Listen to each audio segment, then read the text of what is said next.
Pendant des années, Nolwenn Leroy a incarné la sérénité et la grâce dans le monde souvent chaotique de la chanson française. Sa voix claire, son regard apaisé, son élégance naturelle faisaient d'elle une figure presque intemporelle. Aux yeux du public, elle semblait vivre une histoire parfaite, une carrière stable, un compagnon aimant, une vie de mère accomplie. Mais derrière l'image publique se cachait une vérité plus fragile, une fissure qui, lentement, allait s'élargir jusqu'à tout engloutir. Depuis sa victoire à Star Academy au début des années 2000, Nolwenn Leroy n'a cessé d'évoluer. Ses albums, empreints de poésie et de tradition, lui ont permis de se détacher du simple statut d'ancienne élève d'un télécrochet pour devenir une véritable autrice-compositrice reconnue. À 40 ans passés, elle se trouvait à un tournant de sa vie. Plus sûre d'elle, plus libre dans ses choix, plus apaisée aussi. Sur le plan personnel, tout semblait aller pour le mieux. Son couple, formé avec le musicien Gaëtan Roussel, apparaissait discret mais solide. Ils partageaient le goût de la musique, le respect du travail bien fait et surtout une vision commune de la vie. Loin des excès, centrés sur l'authenticité. Dans les rares interviews où elle évoquait son compagnon, Nolwenn parlait d'équilibre, de paix. Mais ce calme apparent allait bientôt être ébranlé par une découverte brutale. C'est souvent ainsi que commencent les drames silencieux. Par un détail insignifiant, un geste inhabituel, une absence un peu trop longue.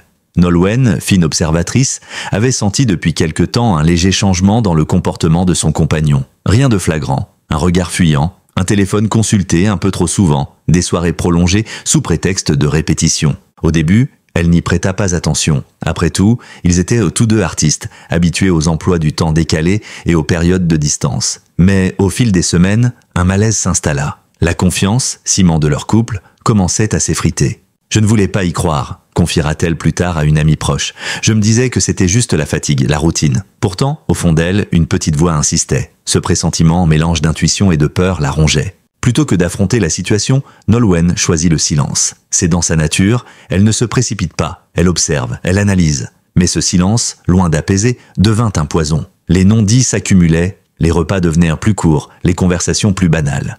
Pour tenter de combler le vide, elle se réfugia dans la musique. Les nuits d'insomnie, elle écrivait des paroles mélancoliques où revenaient sans cesse les mêmes mots, absence, distance, trahison. Ses proches, en entendant ces maquettes, y voyaient une simple période introspective. Personne ne devinait qu'elle décrivait en réalité sa propre douleur. Un soir d'hiver, alors qu'elle préparait un concert acoustique, Nolwenn tomba sur un message laissé ouvert sur un ordinateur partagé. Quelques mots suffirent pour que tout bascule. Des phrases tendres, une complicité numérique qu'elle ne reconnaissait pas. Le cœur battant, elle referma l'écran, incapable de respirer. Tout ce qu'elle avait refusé de voir se matérialisait enfin sous ses yeux. Le doute n'était plus un sentiment, mais une preuve. Pourtant, même à cet instant, elle hésita à l'affronter. « Je ne voulais pas savoir », dira-t-elle plus tard. « Je pensais que l'amour pouvait tout réparer. » Mais l'amour, quand il est trahi, devient une blessure sourde. Les jours suivants furent un tourbillon d'émotions contradictoires, colère, tristesse, nostalgie, espoir. Elle oscillait entre la tentation d'en parler et la peur de tout détruire. Comment confronter un homme qu'elle aimait encore? Comment mettre des mots sur ce qu'elle redoutait d'entendre? Dans ses interviews, Nolwenn a souvent parlé de la force du pardon, de la compréhension mutuelle. Mais cette fois, il ne s'agissait plus d'une idée abstraite. C'était sa propre vie. La femme forte et maîtrisée devait faire face à la femme blessée. Elle décida d'attendre, d'observer encore. Peut-être, se disait-elle, n'était-ce qu'un malentendu. Peut-être y avait-il une explication. Mais la vérité, implacable, continuait de s'imposer à elle. Pour supporter cette tension, elle se plongea dans la préparation d'un nouvel album. Dans le studio, entourée de ses musiciens, elle retrouvait une forme de refuge. La création, pour elle, a toujours été un moyen de sublimer la douleur. Les nouvelles chansons prenaient une tournure plus intime. Les textes parlaient de perte, de solitude, de renaissance. Un ingénieur du son confiera, on sentait qu'elle vivait quelque chose de lourd. Elle ne disait rien, mais tout passait dans sa voix. Ces séances d'enregistrement furent pour elle un espace de respiration, une manière d'exprimer sans trahir, de dire sans accuser. Pour le public, rien ne laissait deviner la tempête intérieure. Sur scène, Nolwenn Leroy restait lumineuse, gracieuse, généreuse. Elle souriait, plaisantait, remerciait son public avec chaleur. Mais, une fois les projecteurs éteints, elle rentrait dans une maison silencieuse, vidée de sens. Cette dualité, la femme radieuse face au monde, la femme blessée dans l'ombre, devint difficile à porter. Elle craignait que la presse people découvre la fissure, que la rumeur se propage. Elle redoutait surtout que son fils, trop jeune pour comprendre, ressente la tension. C'est finalement le hasard qui mit fin au mensonge. Un soir, au détour d'une conversation, son compagnon prononça un prénom inconnu, un lapsus peut-être, mais dans sa voix, il y avait une douceur familière, une complicité involontaire. Nolwenn sentit son cœur se serrer. Elle ne dit rien sur le moment, mais le lendemain, elle décida de parler. La confrontation fut brève, douloureuse, silencieuse. Il ne nia pas longtemps. Oui, il avait rencontré quelqu'un. Oui, il l'aimait encore, mais différemment. Ces mots, dits avec une apparente sincérité, furent pour elle comme un coup de tonnerre. Il n'y a pas de mots pour décrire la sensation d'un monde qui s'écroule. Nolwenn, habituellement si digne, se sentit perdre pied. Pendant plusieurs jours, elle se mura dans le silence. Ses proches tentèrent de la joindre. Elle ne répondit pas. Ce n'était pas de la colère, mais une forme de stupeur. La trahison est une fracture qui ne se voit pas mais qui brise tout. La confiance, la mémoire, le futur. Elle errait dans son appartement comme une étrangère, redécouvrant chaque objet avec amertume. Chaque souvenir devenait une blessure. Mais le destin des artistes est cruel. Même en souffrance, il faut continuer à jouer. Nolwenn avait des engagements, des tournées, des émissions. Alors elle remit le masque, celui de la chanteuse forte et inspirante. Ce rôle qu'elle avait tant aimé devint une armure. « Je chantais avec le cœur brisé », dira-t-elle plus tard. « Mais le public ne doit jamais payer pour nos peines. » Cette phrase, à la fois noble et tragique, résume toute sa force, celle de transformer la douleur en art, la blessure en lumière. La découverte de cette infidélité ne fut pas seulement un choc sentimental, ce fut aussi un tournant existentiel. Nolwenn comprit qu'elle ne pouvait plus vivre dans le déni. Rester aurait signifié se trahir elle-même. Partir, c'était affronter l'inconnu. Pendant des semaines, elle hésita. Elle pesait chaque décision, chaque mot, chaque silence. Ce n'était pas une rupture impulsive, mais une lente prise de conscience. « Je devais me retrouver », écrira-t-elle plus tard dans un carnet personnel. Finalement, elle choisit la voie du retrait. Elle annula plusieurs apparitions publiques, refusa les interviews, se réfugia dans sa maison de Bretagne. Là-bas, entre la mer et le vent, elle retrouva un peu d'apaisement. Les habitants du village la croisant parfois, seule, marchant sur la plage, les écouteurs aux oreilles. Elle saluait poliment sans s'attarder. Cette solitude, loin d'être une fuite, était une reconstruction. Dans ces semaines de silence, Nolwenn comprit que le chagrin n'était pas une fin, mais un passage. Elle recommença à écrire, non plus pour fuir la douleur, mais pour la comprendre. On ne guérit pas en oubliant, on guérit en acceptant, notait-elle dans son journal. La musique, encore une fois, devint sa planche de salut. Les chansons qu'elle composait alors, pleines de nostalgie et de lumière, marquaient le début d'un nouvel horizon. Après la découverte de l'infidélité de son compagnon, la vie de Nolwenn Leroy a basculé dans une zone grise. Ni tout à fait la douleur pure, ni encore la reconstruction. Ce fut une période suspendue, faite d'allers-retours émotionnels, d'insomnie et de silence. L'artiste, connu pour sa discrétion, dut apprendre à affronter le vide, la solitude et surtout le regard du monde. Les premiers temps furent un brouillard. Nolwenn se réveillait chaque matin sans savoir comment tenir la journée. Le café refroidissait sur la table, les partitions restaient ouvertes sur le piano sans qu'une seule note ne sorte. Le silence de la maison, jadis apaisant, devint insupportable. Chaque bruit, un message reçu, un appel manqué, ravivait l'angoisse. Elle tenta d'abord de préserver les apparences. Un post sobre sur les réseaux, quelques sourires forcés lors d'événements publics, mais à l'intérieur, tout se fissurait. Je n'arrivais plus à me reconnaître dans le miroir, confiera-t-elle plus tard. J'étais comme vidée de moi-même.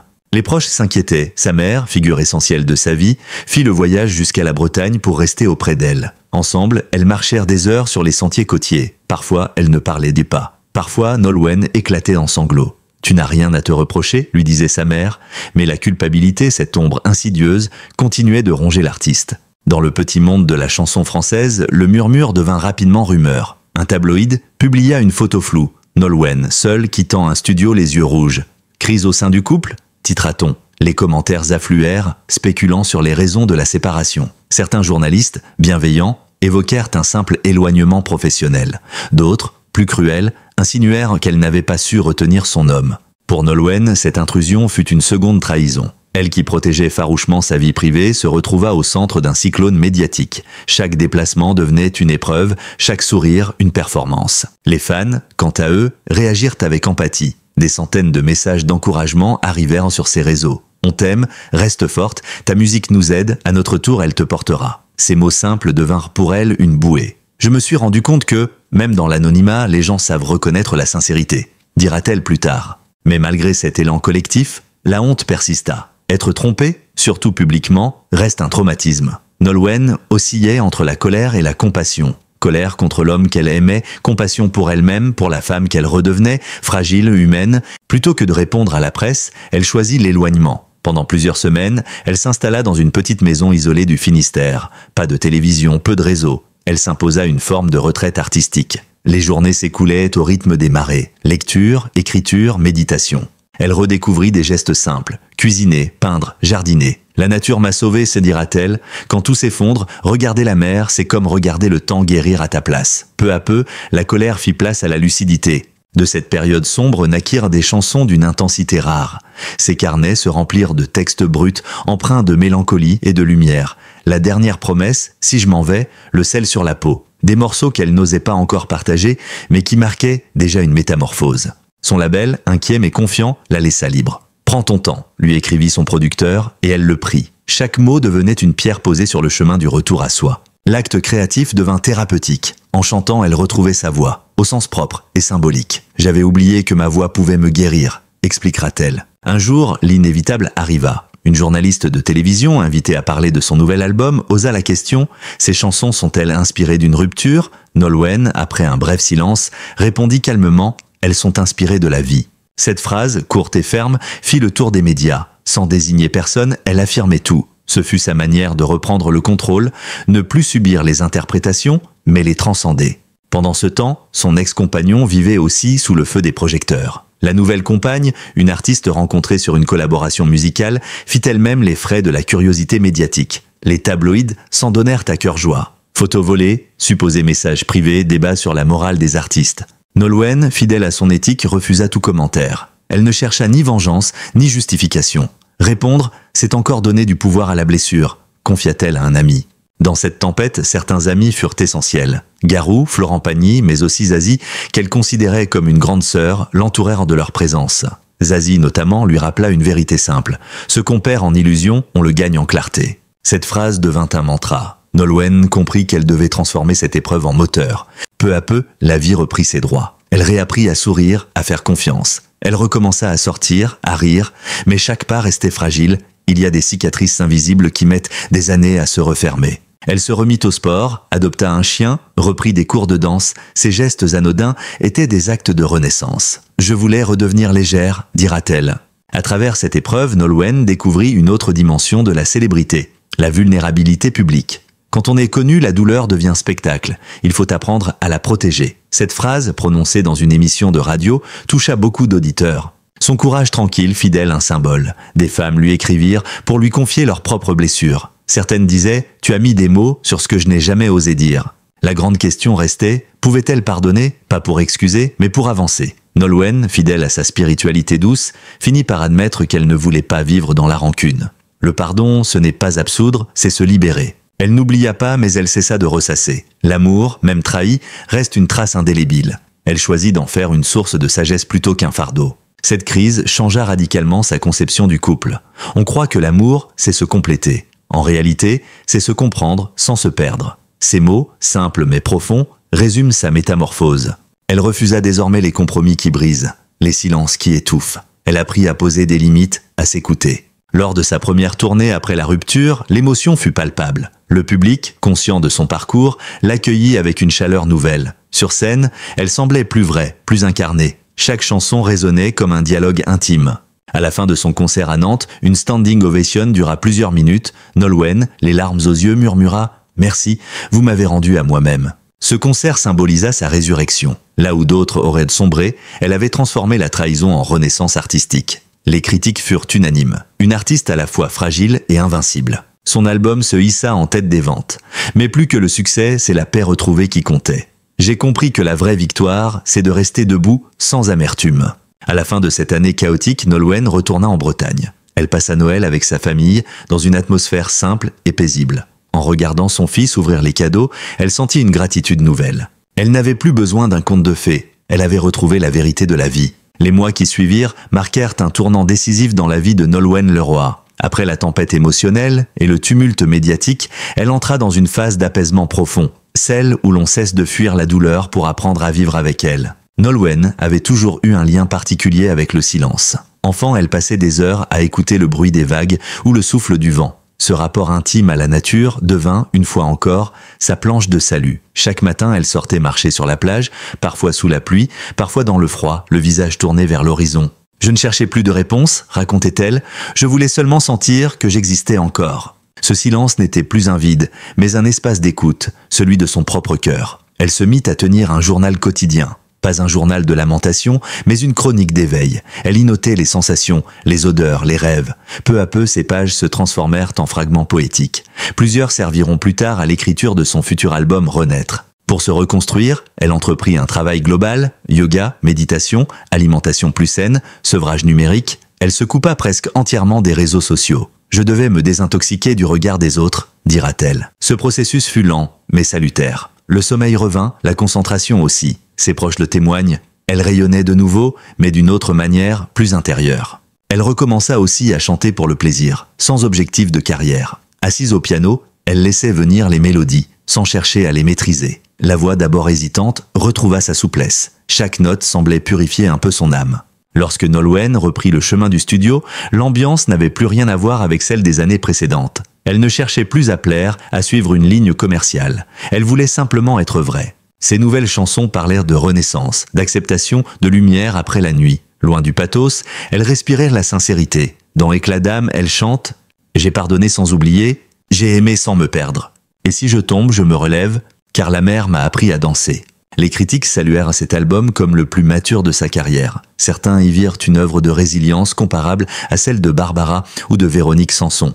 Lors de sa tournée de reprise, chaque concert prit la forme d'un rituel. Le public, conscient de son parcours, vibrait à l'unisson. À Paris, l'Olympia affichait complet. Lorsque Nolwenn entra sur scène, vêtue de blanc, un silence respectueux envahit la salle. Puis, à la première note, la magie opéra. Entre les chansons, elle parlait peu, mais chaque mot était chargé d'émotion. « Merci d'être là. Si vous saviez comme votre présence m'a porté, on dit que chanter c'est offrir. Mais ce soir, c'est vous qui m'offrez la paix. » Des spectateurs pleuraient, d'autres souriaient. Ce n'était plus un simple concert, c'était une guérison collective. Après des mois de solitude volontaire, Nolwenn fit une rencontre inattendue. Pas un coup de foudre, plutôt une douceur progressive. L'homme qu'elle rencontra n'était ni artiste ni connu, un photographe breton passionné de mer et de voyage. Ils se croisèrent lors d'une exposition locale. Ce qui m'a touché, dit-elle, c'est qu'il ne savait presque rien de moi. Il m'a regardé comme une femme, pas comme une chanteuse. Cette relation naissante ne fut pas une revanche sur le passé, mais une respiration nouvelle. Pas de promesse éternelle, seulement la sincérité du présent. Nolwenn découvrit qu'on pouvait aimer sans s'oublier. Parallèlement, elle s'impliqua davantage dans des causes environnementales et humanitaires. Elle rejoignit plusieurs associations bretonnes œuvrant pour la protection du littoral et la transmission de la culture celtique. Quand on a souffert, expliqua-t-elle, on comprend mieux la fragilité du monde. Son image publique évolua. Moins star, plus femme engagée. Les médias soulignèrent cette transformation sans sensationnalisme. On parlait désormais de la sagesse de Nolwenn. Un jour, le passé revint frapper doucement à la porte. Son ex-compagnon lui écrivit une lettre. Non pas pour raviver quoi que ce soit, mais pour présenter des excuses sincères. Nolwenn hésita avant de la lire. Puis elle répondit, simplement, « Je te pardonne. Pas pour effacer, mais pour continuer à vivre. » Cet acte, discret mais puissant, marqua la fin définitive du cycle de douleur. Le pardon pour elle n'était plus une théorie, c'était une victoire intime. Son fils, témoin silencieux de ces années mouvementées, grandissait. Nolwenn, soucieuse de ne pas transmettre sa peur de la trahison, choisit la vérité. Elle lui parla de la fragilité des adultes, de l'importance de la loyauté, mais aussi du droit à l'erreur. Je veux qu'il sache que la vie n'est pas parfaite, mais qu'on peut toujours se relever avec dignité. Aujourd'hui, à 42 ans, Nolwenn Leroy rayonne d'une maturité apaisée. Son visage porte les traces de l'expérience, mais aussi cette lumière que seuls les cœurs cicatrisés possèdent. Elle dit avoir appris à ne plus confondre la solidité avec le contrôle. La vraie force, c'est la souplesse, confie-t-elle dans une interview. J'ai longtemps cru qu'il fallait être parfaite, maintenant je préfère être vraie. Avec le recul, cette période de souffrance aura donné naissance à l'œuvre la plus sincère de sa carrière. Ses chansons sont désormais étudiées dans certains ateliers d'écriture pour leur dimension thérapeutique. Elle-même anime parfois des masterclass où elle explique comment transformer la douleur en beauté. On ne choisit pas ce qui nous arrive, mais on choisit ce qu'on en fait. Cette phrase, simple et lumineuse, résume l'ensemble de son chemin. Interrogée récemment sur ses projets, Nolwenn a souri. « Je n'attends plus de grands miracles. J'attends seulement la paix de chaque jour, et si l'amour revient, je saurai l'accueillir sans peur. » Elle travaille à un livre mêlant récits, poèmes et réflexions sur la résilience. Un projet qui, selon ses proches, pourrait bien être son œuvre la plus intime. L'histoire de Nolwenn Leroy n'est pas seulement celle d'une trahison sentimentale, c'est une parabole sur la fragilité humaine et la puissance du cœur. Elle rappelle que même les âmes les plus lumineuses traversent des zones d'ombre, et que la grandeur consiste à en ressortir plus vrai, plus libre. Dans une époque où tout se consomme vite, les relations, les émotions, la gloire, son parcours offre une alternative. la lenteur, la fidélité à soi, la gratitude. Un soir d'été, elle retourna sur la plage où tout avait commencé. Le ciel se teintait d'orange, la marée montait doucement. Elle ferma les yeux, respira profondément et murmura « Merci pour la douleur, elle m'a appris à aimer sans peur ». Ce fut sa prière, son adieu au passé, son salut à l'avenir. Lorsque les lumières de la scène s'éteignent, il ne reste souvent qu'un silence lourd, celui que seuls les artistes les plus sincères savent affronter. Nolwenn Leroy, longtemps symbole d'élégance et de force tranquille, a dû plonger dans l'obscurité la plus douloureuse, la trahison intime, le déchirement de voir celui qu'elle croyait être l'amour de sa vie s'éloigner, happé par une autre. Ce n'est pas une histoire de conte de fées qui s'achève, mais celle d'une femme réelle, faite de chair, de doute et de résilience. La chanteuse a toujours chanté l'amour sous toutes ses formes, celui qui élève, celui qui détruit, celui qui renaît. Et aujourd'hui, plus que jamais, c'est dans sa musique qu'elle puise la force de continuer à exister. Ses proches le disent. Après des semaines de silence, Nolwenn a repris le micro. Pas pour plaire, pas pour vendre, mais pour se délivrer. Sa voix plus grave, plus habitée, porte les cicatrices de son histoire. Derrière chaque mot, chaque note, on devine la douleur, mais aussi la volonté farouche de ne pas se laisser définir par la souffrance. Car Nolwenn n'est pas qu'une femme trahie. Elle est aussi une mère, une artiste, une âme libre qui a décidé que le mensonge des autres ne ternirait plus la vérité de son cœur. Elle a cessé de se justifier, elle a cessé de se cacher. Ce choix, rare et courageux, la replace au centre d'une humanité profonde, celle de toutes ces femmes qui, un jour, ont cru à un amour qu'on leur a arraché. Son histoire touche, bouleverse, dérange peut-être. Mais elle parle à chacun de nous. Qui n'a jamais connu cette sensation de vertige lorsque tout s'effondre? Qui n'a jamais ressenti la brûlure du doute, la honte d'avoir fait confiance? Nolwenn, par son expérience, tend un miroir à notre propre fragilité. Et paradoxalement, elle nous montre aussi la route vers la guérison, l'acceptation, la reconstruction, la renaissance. Ses fans, fidèles depuis ses débuts à Star Academy, la soutiennent avec une ferveur nouvelle. Sur les réseaux sociaux, les messages affluent. On t'aime, Nolwenn. Tiens bon, tu n'es pas seule. Ce lien, presque mystique entre elle et son public, se transforme aujourd'hui en un véritable cercle de bienveillance. Dans un monde souvent cynique, cette communion d'âmes a quelque chose de rare. Elle nous rappelle que l'art, la musique ne servent pas qu'à divertir. Ils réparent, ils unissent, ils redonnent du sens. Nolwenn Leroy n'a pas encore tout dit. Plusieurs proches parlent d'un nouveau projet musical plus intime que jamais, où elle racontera à sans phare son cheminement à travers la douleur. D'autres évoquent une retraite temporaire, loin des projecteurs, peut-être en Bretagne, là où tout a commencé. Quoi qu'elle choisisse, une chose est certaine, elle ne sera plus jamais la même. Et c'est peut-être cela, la plus belle victoire. Car de la blessure naît la lumière, et de la fin naît toujours un recommencement. Les trahisons ne détruisent pas les êtres vrais. Elles révèlent simplement qui méritent d'avancer à nos côtés. Nolwenn l'a compris. Et c'est en cela qu'elle inspire. Sa musique ne sera plus jamais seulement une mélodie, elle sera un cri de vérité. Si vous avez été touché par cette histoire, si la sincérité de Nolwenn Leroy résonne en vous, alors ne restez pas silencieux. Abonnez-vous à notre chaîne pour continuer à découvrir ces récits de vie qui nous rappellent que derrière chaque star se cache un être humain. Chaque abonnement, chaque commentaire, chaque partage, c'est une façon de dire « Nous t'avons entendu, Nolwenn, et nous sommes là ». Notre équipe de journalistes passionnés travaille chaque jour pour vous offrir des articles vrais, sensibles, humains. Nous croyons que la culture, la musique et la vie des artistes ne sont pas des produits de consommation, mais des reflets de notre propre monde intérieur. En rejoignant notre communauté, vous soutenez un journalisme sincère, loin du sensationnalisme, proche des émotions vraies. Merci d'avoir lu jusqu'ici. Merci pour votre temps, votre attention, votre cœur ouvert. Continuez à suivre nos publications, à commenter, à partager vos émotions. Parce qu'ensemble, nous pouvons redonner à la parole humaine toute sa valeur. Et souvenez-vous, les blessures de l'âme sont les portes de la lumière. Nolwenn en est la preuve vivante.